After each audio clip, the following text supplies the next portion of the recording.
খুব মনে পড়ছে কেন জানি না করমিতি বায়ের কথা। আমাদের আমাদের রাজস্থানের মধ্যে জয়পুরে করমিতি বাই বলে, আর জয়পুরের রাজার কাছে একজন রাজ পণ্ডিত থাকতেন, পরশুরাম পণ্ডিত। এই পরশুরাম পণ্ডিতের একমাত্র কন্যা, নাম রাখা হলো এই দেশের করমিতি। নামটি স্মরণে রাখবেন। এই করমিতি ছোটবেলা থেকে রাজ পণ্ডিতের ঘরে জন্মত। পণ্ডিতের কাছে অনেক সাধু সন্ত মহাজন আসতো, আর এই বাড়িতে সাধু গতাগতি, মহাজনের গতাগতি, একটু ভাগবত আলোচনা দ্বারা ভগবানকে ভালোবেসে ফেলে করমিতি বালিকা অবস্থাতে।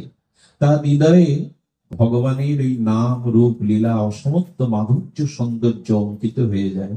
আমার মনে হয় এই জন্য একটু প্রয়োজন হলো আমাদের দৃষ্টিভঙ্গিটা বদলানো। আমাদের দৃষ্টিভঙ্গি বদলাচ্ছে না।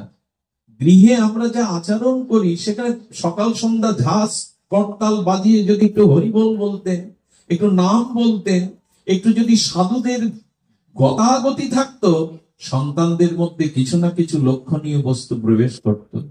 কিন্তু আজ এই গৃহে গৃহে আজ ধর্মচর্চা, সকাল সন্ধ্যা প্রার্থনা কীর্তন, এগুলো তো উঠেই গেছে। যা কিছু আছে জানি না, সেটা যৎকিঞ্চিৎ মাত্র, তার বিস্তার ঘটেনি। এই জন্য করমিতির চিত্তে ভগবানের নাম রূপ লীলা ধীরে ধীরে ধীরে ধীরে মাধুর্যটা তার হৃদয় স্পর্শ করতে লাগলো। সুধীজন, করমিতি ধীরে ধীরে বড় হতে লাগলো। আপনারা জানেন, সে সময় ভারতবর্ষের যে শাসন আমল, তাতে 9, 10, 8 বছরের মেয়েদের বিয়ে দেওয়া হতো। তার একটা কারণও ছিল, বিয়ে না দিলে তাদের সতীত্বকে রক্ষা করতে পারত না। এই কারণে খুব ছোট কালে বিবাহের একটা প্রচলন সে সময় হয়ে গেছিল। করমিতি রূপ ও লাবণ্য মাধুর্যে যখন বিকশিত হচ্ছে, ওই শিশুকালেই তার মা বাবা প্রস্তাব দিল, করমিতি, আমরা তোমার জন্য বিবাহের ব্যবস্থা করবার প্রস্তুতি নিচ্ছি। করমিতি হাত জোর করে তার পিতামাতাকে বলেছিল, মনে মনে আমি একজনকে বরণ করেই নিয়েছি বাবা। মনে মনে বরণ কাকে করেছো তুমি? বললেন, মনে মনে আমি আমার গোবিন্দকেই বরণ করে নিয়েছি, আর কারো চিন্তা তুমি করতে পারবো না। পরশুরাম পণ্ডিত মেয়ের, এই ছোট মেয়ের মুখে কথাটা শুনে অবাক হলেন। বললেন, না রে মা, এভাবে হয় না। আমরা তোর জন্য সুপুত্র দেখছি, ভালো পরিবার দেখছি, সেখানে গিয়ে ভজন করবি? বললো, বাবা, জোর করে কিছু করতে যেও না, আমার নিবেদন হয়েই গেছে। একজনের এভাবে নিবেদন হয়েছিল, কার জানেন তো? মীরাবাইয়ের। মীরাবাইয়ের বান্ধবীর যেদিন বিয়ে হয়, রাজস্থানের বিয়ের বেশ ঢাক ঢোল পিটিয়ে আসে, হাতি ঘোড়ার উপরে উঠে বর আসে।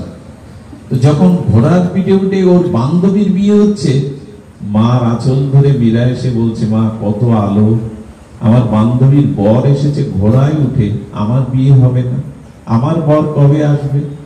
এই ছোট মেয়ের জ্বালাতন শুনতে শুনতে মা হাত ধরে তার গিরিধারী মন্দিরের মধ্যে গিয়ে বলছেন, এই তোর বর। বললেন, মা, এই আমার বর? শ্যাম সুন্দর গিরিধারীর দিকে তাকিয়ে বলছে, তবে তুমি সেজে গুজে এসো, আমারও বিয়ে হোক, আমার বান্ধবীর বিয়ে হচ্ছে, কত ভালো লাগছে, তুমি এসো। মীরা এই বলতে বলতে গিরিধারীর চরণে মাথা রেখে ভোরের দিকে স্বপ্নতে দেখছে হাতির পিঠে উঠে ব্রহ্মাদি দেবগণকে সাথে নিয়ে গিরিধারী মুরলীধারী আসছেন মীরাকে বরণ করার জন্য। সেদিন মীরার মালা বদল হলো, সিঁদুর দান হলো। মীরা স্বপ্নেতে বিয়ের পরে উঠেই হাতে শাখা সিঁদুর পরে দিলেন। গিরিধারীর বামে দাঁড়ালেন। মা অবাক বিস্ময়ে দেখছেন তার মীরা শাখা সিঁদুর পরে দাঁড়িয়ে আছে গিরিধারী। বলে, কি রে? বলল, মা, বিয়ে তো ভোরবেলা হয়েই গেছে আমার গিরিধারীর সাথে। এরপরে জানেন, মীরার বিয়ে হয় ভোজপতির সাথে। এই ভোজপতির সাথে যখন বিবাহ হয়, একটা অদ্ভুত ঘটনা, মন দিয়ে শুনুন, নিশ্চয় হৃদয় স্পর্শ করবে। ফুলসজ্জার রাত্রে, বাসর রাত্রে, ভোজপতি মীরার স্বামী যখন মীরাকে স্পর্শ করতে যায়, তখন হাত জোর করে বলেছিল, আমি অন্য কারো স্ত্রী, এই দেহটা অন্য কারো, আমাকে স্পর্শ করবেন না। আমার মনে হয় মীরার থেকে ধন্যবাদ দিতে হয় তার স্বামী ভোজপতি। এ কথা শুনেই তিনি, আচ্ছা চিন্তা করতে পারেন, একে তো যুবরাজ, তারপরে যুবক, তারপরে অপরূপ সুন্দরী। মীরা ছিলেন অপরূপ সুন্দরী, তার জ্যোতিতে ছড়িয়ে পড়তো চারিদিকে। উনি তো জোর করতেও পারতেন, কিন্তু সাধারণ ছিলেন না। তিনি বলেছিলেন, আমি প্রতিজ্ঞা করছি আজ থেকে আমি তোমার অঙ্গে স্পর্শ কোনোদিন করবো না, তবে একটা অনুমতি চাই। আমি তো যুবরাজ, বাইরে থাকতে গেলে সমালোচনা হবে, তুমি ঘরে থাকো, সিংহ দুয়ার দিয়ে আমি বারান্দায় পড়ে থাকবো, দাবি করবো না তোমায় কোনোদিন।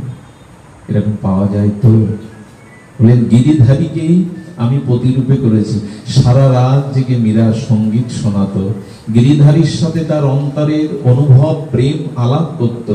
আর এই ভক্তের পাশে থাকতে থাকতে, এই ভক্তের লীলা কথা সঙ্গীত শুনতে শুনতে ভোজরাজের মধ্যেও ভক্তি সংক্রামিত হয়েছিল।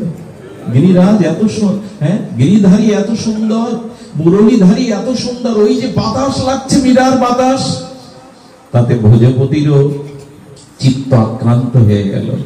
সতী গুণবতী সাধিকা স্ত্রী থাকলে না, সেই পরিবারের স্বামীর মধ্যে কোনো না কোনো সময় এই ভক্তি সঞ্চারিত হবেই।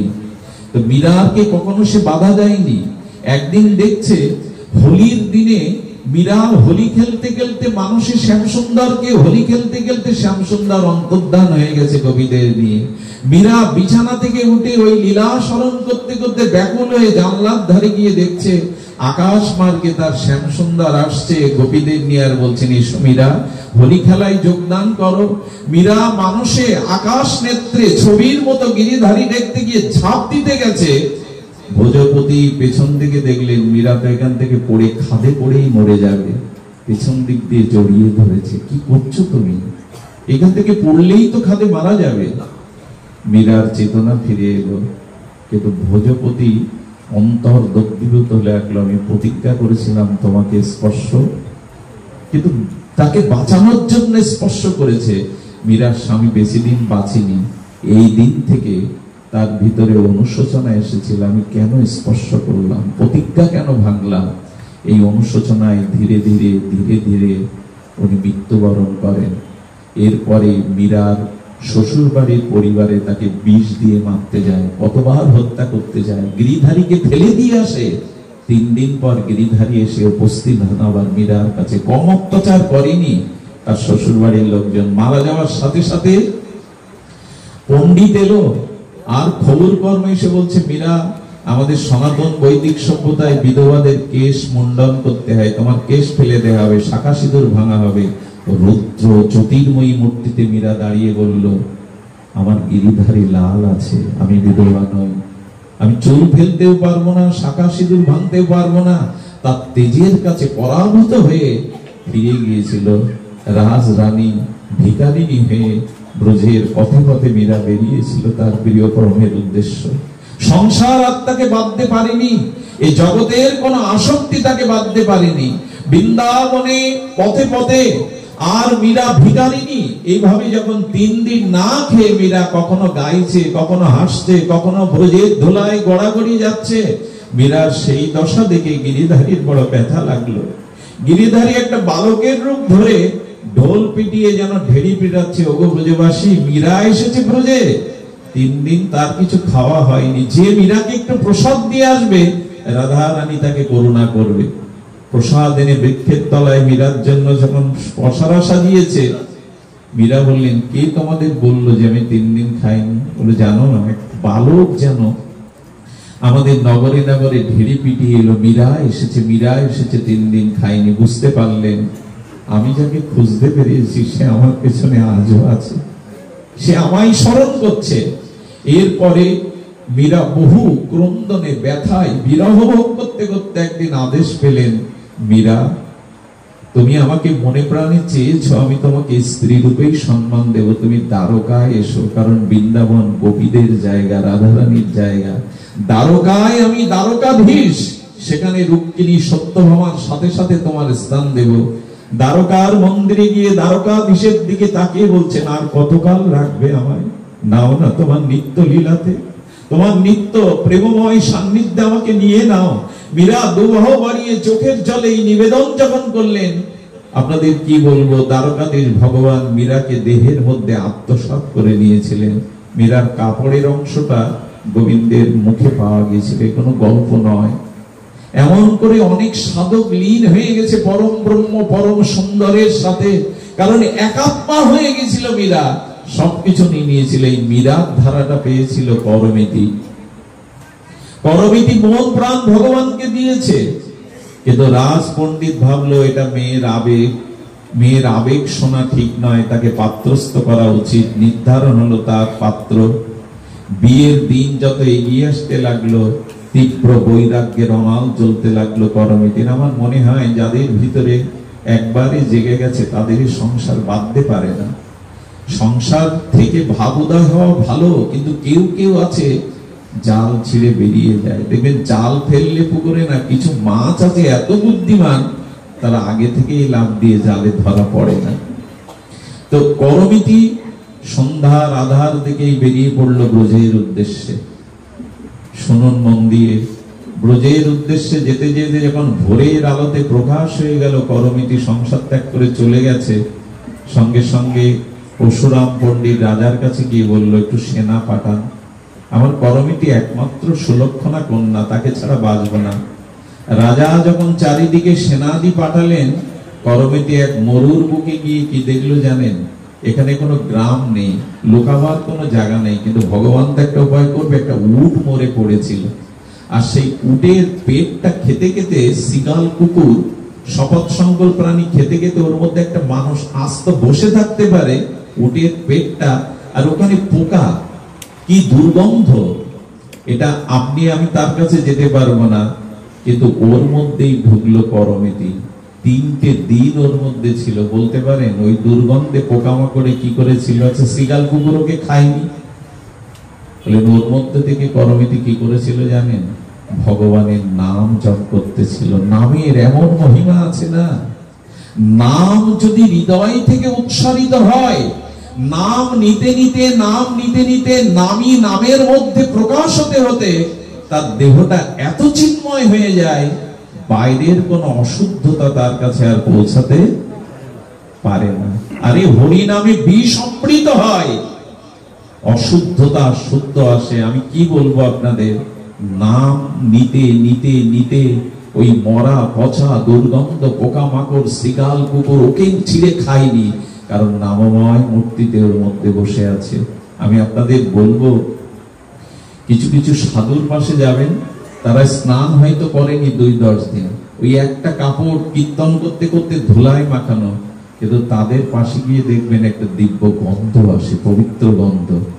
আমরা সাবান মেখে স্নান করে, পারফিউম মেখে, কত সেন্ট বডি স্প্রে করার পরেও দুর্গন্ধ যায় না। তার কারণ কি জানেন? ভক্তি তো নাই, ভজন তো নাই, ভেতরে বাইরে শুদ্ধতা আসে না। আচ্ছা, লোহাকে অধিকক্ষণ আগুনের মধ্যে রাখলে লোহার মধ্যে আগুন প্রবেশ করবে কিনা? এবং যারা নিত্য নিরন্তর হরিনাম করতে থাকে শুদ্ধ হৃদয়ে, হরিনাম তার ভেতরে বাইরে এত শুদ্ধ করে দেয় যে মহাপ্রভু কীর্তন করতে করতে যে ঘামটা আসতো, ওই ঘামে এসে মৌমাছি বসতো, ভ্রমর বসতো। এক ভক্ত একদিন ওইটা জিভে দিয়ে দেখে খাঁটি টাটকা মধুর মতো মিষ্টি, ভেতরটা এতটা শুদ্ধ হয়ে যায় হরি নামে। শুধু আমরা এটা লক্ষ্য করলাম না। পরশ পাথরে ছোঁয়ালে যদি লোহা সোনা হয়ে যায়, একটা পাথরের যদি এই গুণ থাকে, তো যিনি হরিনাম পরশ পাথর হৃদয়ে সর্বদা ছোঁয়াচ্ছেন, তার হৃদয় কি হয়ে যায়? পরিশুদ্ধ হয়ে গেছে, এই জন্য গন্ধটা পাইনি। আপনি আমি তো এখানে বসতেই পারবো না। আরেকটা জিনিস বলি, যত ভজন করবেন তত দেহ মন শুদ্ধ হতে থাকবে। তাদের জ্যোতির দিকে তাকালে আসরিক মানুষেরও হৃদয়ে শুদ্ধতা কাজ করবে। এই জ্যোতিটা সাধকদের থাকে, দেখবেন যারা সাধক না তাদের দিকে তাকিয়ে দেখবে, যারা নিত্য নিরন্তর ভগবানের দিব্য নামকে, ভক্তিকে, যারা হৃদয়ে, সরলতাকে হৃদয়ে, তাদের একটা আলাদা জ্যোতি থাকে। এই জ্যোতির সামনে অশুদ্ধ আসরিক ভাবাপন্ন মানুষ গিয়েও সে আসরিক সত্যি প্রকাশ করতে পারে না, কিছুটা নত হয়। এটাই তো সাধুদের, সাধকদের তেজ, যে তাদের ভজন জ্যোতিতে এটা হয়ে যায়। দেখতে পেল না, 3 দিন সেনারা না পেয়ে চলে গেল। আরে আমাদের ঋষভদেবের কথা ভাগবতে আছে।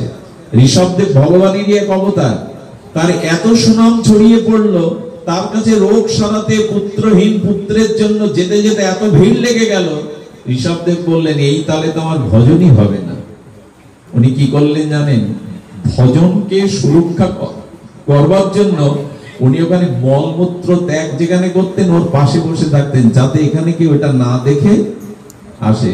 কিন্তু একদিন লক্ষ্য করা গেল ভগবান ঋষভদেব ভজন করতে করতে এত শুদ্ধ হয়েছেন যে তার মলমূত্রের গন্ধটা 2-1 কিলোমিটারের মধ্যে শুদ্ধ গন্ধে রূপান্তরিত হয়েছে। এ হয়তো আপনাদের কাছে গল্প লাগবে, গল্প নয়। যাদের চিত্ত শুদ্ধি হয় না, যাদের শরীরটা চিন্ময় হয়ে যায় ভজন করতে করতে, তাদের মধ্যে বিশেষ গুণাবলীগুলো প্রকাশ হয়। নামে হয় নাকি? সিদ্ধ গৌর কিশোর দাস বাবাজি নবদ্বীপে ভিড় ঠেকাবার জন্য ইট কাঠ ঝোপঝাড় লতাপাতার মধ্যে বসে কয়েক মাস নাম করেছিলেন। ওনার দেহ রক্ষা করার পরে ওনার এক শিষ্য ওখানে নাম করতে বসে দেখে ইট থেকে, কাঠ থেকে, লতা থেকে হরিবোল হরিবোল শব্দ ভেসে আসছে, ওর মধ্যে থেকেই শব্দ ভেসে আসছে। আরে আমাদের তারক সরকারের, গুরুচাঁদ হরিচাঁদের আদরের দুলাল তারক সরকার কবি গানের জন্য ঢাকাতে গেছে, আর ওনার সাথে যারা থাকে তাদের মধ্যে একদিন ময়না পাখি কিনেছে একজন। কেন জানেন? গুরুচাঁদের কাছে এটা দিয়ে আসবে বলে। ময়নাকেও হরিবল বলা হয়। ময়না পাখিটা কিনে এনে তার অবশ সরলা বোনের কাছে বলেছে একটা হাড়ির মধ্যে রেখে দে, 2 ভাই বোন কালকে গিয়ে গুরুচাঁদের চরণে পাখিটা দিয়ে আসবো। এই সরল বালিকাটি বুঝতে পারেনি, হাড়ির উপরে সরা দিয়েই ঢাকা দিয়ে দিয়েছে। পাখি আর বাঁচে? সকালে উঠে যখন 2 ভাই বোন হরিচাঁদ গুরুচাঁদের কাছে আসবেন পাখিটা দিতে, দেখলো পাখিটা মরা, হাউমাউ করে কাঁদছে। পাখিটা আনলাম, আজ তার চরণে দেব, হরিবোল বলাবে, তিনি আনন্দ পাবেন। ভাই বোন কাঁদতে কাঁদতে বললেন, তিনি তো হরি, তিনি সব করেন, চল না তার চরণে নিয়ে যায়। ওরা খান্দিতে এসে আর যখন পাখিটাকে সামনে দিয়েছে, অন্তর্যামী ঠাকুর বুঝতে পেরেছে। অনেকক্ষণ পাখির দিকে তাকিয়ে বলছে, বল হরি বল, হরি বল। কয়েকবার বলবার সাথে সাথে মৃত পাখিটি জীবন ফিরিয়ে পেয়ে এসেও তার কণ্ঠে হরিবল হরিবল বলতে বলতে মুখরিত করে দিল। এটা গল্প নয়, এটা কোনো কাহিনী নয়। হরি নামে সঞ্জীবনী আছে, এটা পারে। এই জন্য দেহটাকে শুদ্ধ করতে গেলে, অন্তরটাকে শুদ্ধ করতে গেলে নাম চাই। এটা ছাড়া আমরা পারবো না। নিত্য নিরন্তর ভগবানের নাম নিন। আমি মাঝে বলছিলাম এই হরিবোল শব্দটা এত কেন জানেন? আচ্ছা, হরি বলতে পারলে, আমি যদি বলি হরি, আপনিও হরি বলবেন, কিন্তু হরিবল মানে, হরিবল মানে আমি হরি বলছি আর আপনাকে নিবেদন করছি হরি বল। আপনিও বিনয় যখন বলছেন হরি বল, তখন আপনিও আমাকে বলছেন, অর্থাৎ এটা নিবেদন করা হচ্ছে হরি বল। হরি বল সাধারণ শব্দ নয়। এই দেখুন এর অর্থ কি দাঁড়াচ্ছে। হরি বলে কয়টা অক্ষর বাবা? 4টে। হ, র, ব আর ল। হতে হরি, ইনি সেই গোলক বিহারী হরি, গৌর হরি, কৃষ্ণ হরি, সব হরি। হতে হরি, রতে রাধা, বতে বৃন্দাবন, লতে লীলা। এক হরিবলের মধ্যেই মাধুর্য লীলা প্রকটিত হয়ে গেছে। হরিবলের মধ্যে আমাকে একজন সাধু একটা যুক্তি শিখিয়েছিলেন, বিল্লমঙ্গল, যদি তোমার স্ত্রী কখনো তোমার সাথে ঝগড়া বাঁধায়, তুমি দয়া করে স্ত্রীর সামনে একটা হাত তুলে বলবে তো হরি বল। বললো তাতে কি হবে? 2-4 বার বলো না, ও আর তোমার সাথে ঝগড়া করবে না। আর যদি তুমি ঝগড়া করো তো স্ত্রী যদি হরি বল বলে, ঝগড়া ওইখানেই থেমে যাবে। আর যদি পিতামাতার ঝগড়া হয়, সন্তানদের শিখিয়ে দিচ্ছে 2-4 জন গিয়ে ওখানে হরি বল বলতে শুরু করবেন, দেখবেন আগুনে জল দেওয়ার মতো কাজ হবে। আমরা তো বলি না হরি বল। এটি লীলাময় মাধুর্যের মধ্যে, এটা নিলেই চিত্ত শুদ্ধি হয়। এক নামে সমস্ত পাপ ক্ষয়, আর কৃষ্ণ নাম লইতে প্রেমের উপচয়। বলতে হবে আমাদের, বলতে হবে আমাদের। সেই করমিতি বাই 3টে দিন ওর মধ্যে ছিল, আর আমরা কারেন্ট অফ হয়ে গেলে, আলো না থাকলে আমার আর জব থেমে যায়, একটু গরম হলে আর আমরা পারি না। আর ভজনটা কখন বোঝা যায়? যেদিন কাজ থাকে না সেদিন হরিকথা ভালো লাগে, ওরকম নয়। আসলে হরিকথাকে ভালো লাগাতে হবে, ওর মধ্যেই আনন্দটাকে খুঁজে পেতে হবে। করমিতি বাই 3 দিন পরে সেনারা চলে গেলে বেরোলেন, শ্রীধাম বৃন্দাবনে ব্রহ্মকুণ্ডের ধারে বসে তার মুরলীর ধারীকে একান্তে তিনি স্মরণ করতে লাগলেন। সুধীবৃন্দ, 1 বছরের মাথায় তার পিতা খুঁজতে খুঁজতে বৃন্দাবনের অলিতে গলিতে সকল জায়গায় খুঁজতে খুঁজতে গিয়ে দেখে ব্রহ্মকুণ্ডের ধারে তারই একমাত্র কন্যা আদরের করমেটি বাই চোখ বন্ধ করে তার ইষ্টদেবের নামে রত হয়েছে। মেয়েকে গিয়ে বললেন, মা রে, মা, আমি তোর বাবা। অনেকবার ডাকের পর তার চেতনা ফিরল। বলে, আমি এসেছি, চল মা, আর তোর বিবাহের ব্যবস্থা আমি করবো না, তুই ঘরে বসে বসে ভগবানকে ডাকবি, চল। বাবার দিকে তাকিয়ে বলল, ব্রজে এলে বুঝি আর ফিরে যেতে হয়? এই তো শেষ ঠিকানা, যেখানে নিত্য রাধা মাধবের বিলাস লীলা, সেইখানেই শেষ ঠিকানা। এখান থেকে তো আর ফিরে যাওয়ার জায়গা নেই বাবা। তুমি ফিরে যাও, মনে করবে তোমার পরমিতির মৃত্যু হয়েছে। এই পরমিতি সে পরমিতি নেই বাবা। আমি সর্বস্ব আমার যুগল চরণে সঁপে দিয়ে আমি তারই হয়ে গেছি। তুমি ফিরে যাও, এখানে তুমি আমাকে আর পাবে না। এই কথা শুনে ফিরে গিয়ে রাজাও এসেছিলেন একবার। করমিতি, আমি ধাম করে দেব, মন্দির করে দেব। রাজাকে করমিতি বলেছিলেন, আপনি তো রাজমিস্ত্রি, ইটকাঠ পাথর দিয়ে মন্দির করবেন, আর বৃন্দাবনের লতা পাতার মধ্যে কুঞ্জ মন্দির রচনা হয়ে আছে যুগলে। এই মন্দিরেই তো আমি আছি, এই মন্দির ছেড়ে কোথায় যাব? রাজা দেখেছিলেন, অনুভব করেছিলেন করমিতির মধ্যে ব্রজপ্রীতি, মাধব প্রীতি। তিনি ওখানে ছোট একটা কুঠির করে দিয়ে বলেছিলেন, থাক মা, এখানে থেকেই ভজন কর। এই যে ভক্ত চরিত্র, এই যে ভগবানের প্রতি আসক্তি, এটাই আমাদের জীবনের অন্যতম শ্রেষ্ঠ চাওয়া, এটাই পাওয়া। ভক্তির মধ্যে দিয়ে আমাদের চিত্তে এমনি করে জেগে উঠুক। জীবনে অনেক কিছু চেয়েছি, অনেক কিছু পেয়েছি, কিন্তু তাতে পরিপূর্ণতা নাই। পরিপূর্ণতা একমাত্র যদি ভগবানকে চাইতে পারি। আমি শুরু করেছিলাম, জগতে আসক্তি কারো প্রতি প্রবল রাখবেন না। যদি আসক্তি থাকে তো ভগবানকেই দিন। যদি আসক্তি প্রবল দিতে হয় তো রাধা মাধবকে দিয়ে দিন। এই আসক্তি আপনাকে ওখানে কল্যাণ করে দেবে, কিন্তু সংসারের মোহময় আসক্তিতে আমরা যেন ফেসে না যাই। সুধীবৃন্দ, আমি জানি না এই অঞ্চলটা কত শুদ্ধ, কত পবিত্র, তার কারণও আছে।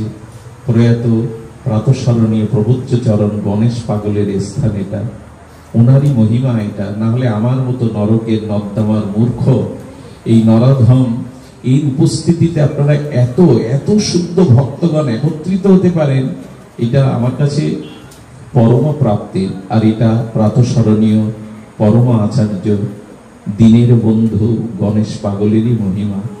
যে অঞ্চলে একজন মহাপুরুষের জন্ম হয় না,